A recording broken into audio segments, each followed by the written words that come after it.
নেতাজির জন্মদিনে এক মঞ্চে শাসক বিরোধী রাজনৈতিক দ্বন্দ্ব খুলে মালদার নেতাজির জন্মদিনে সামিল তৃণমূল সিপিএম নেতৃত্ব।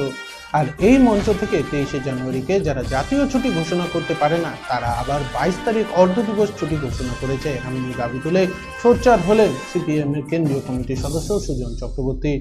উল্লেখ্য, আজ ইংরেজবাজার পৌরসভার উদ্যোগে নেতাজি মোড়ে নেতাজি সুভাষচন্দ্র বসুর জন্মদিন পালনের আয়োজন করা হয়, যে মঞ্চে উপস্থিত ছিলেন ইংরেজবাজার পৌরসভার চেয়ারম্যান কৃষ্ণেন্দু নারায়ণ চৌধুরী সহ অন্যান্য তৃণমূল কাউন্সিলররা। তৃণমূলের এই মঞ্চে একই সঙ্গে উপস্থিত থাকতে দেখা যায় সিপিএম এর কেন্দ্রীয় কমিটির সদস্য সুজন চক্রবর্তীকে।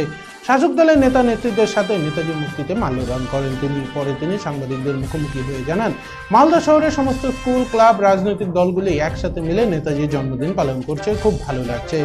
আমরা সবাই নেতাজির ভক্ত, এখানে রাজনৈতিক কোনো ব্যাপার নেই। আমাকে ডেকেছে, আমরা এসেছি। মাল্যদান কর্মসূচির পর এই অনুষ্ঠানের মঞ্চ থেকে 23শে জানুয়ারিকে জাতীয় ছুটি ঘোষণা করার পক্ষে বিজেপিকে এক হাত নেন তিনি। আমরা পৌরসভার পক্ষ থেকে মাল্যদান করেছিলাম। ঠিক সেই সময় সিপিএম নেতা সুজন চক্রবর্তী এখানে আসেন, আমরা তাকেও আমন্ত্রণ জানাই মাল্যদান করতে। এটা আমাদের নাগরিক দায়িত্ব, পাল্টা দাবি করলেন ইংরেজবাজার পৌরসভার চেয়ারম্যান কৃষ্ণেন্দু নারায়ণ চৌধুরী। সিপিএম নেতা সুজন চক্রবর্তীকে চিনি না, আমি সাংসদ প্রাক্তন সাংসদ সুজন চক্রবর্তী, প্রাক্তন বিধায়ককে চিনি।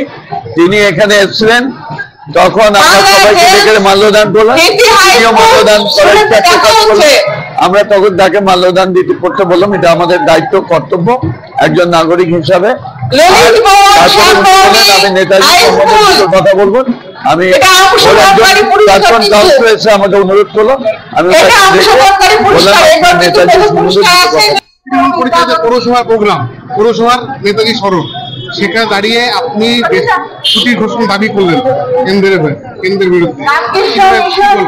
দেখুন, মালদা শহরে যেভাবে ক্লাব, স্কুল সবাই মিলিয়ে, বামফ্রন্ট, মিউনিসিপ্যালিটি সবাই মিলিয়ে যেভাবে প্রোগ্রাম করে, এটা খুবই ভালো এবং আমার ভালো লাগছে, নিয়ে কোনো সন্দেহ নেই।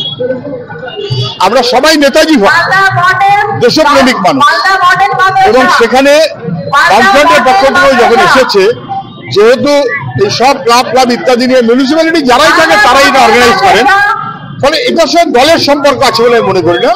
তারা আমাকেও ডেকেছেন দু কথা বলার জন্য, যেমন অন্য অনেককে ডেকেছেন, বিএসএফ কে ডেকেছেন, এয়ারফোর্সকে ডেকেছেন, ইনস্টিটিউটকে ডেকেছেন।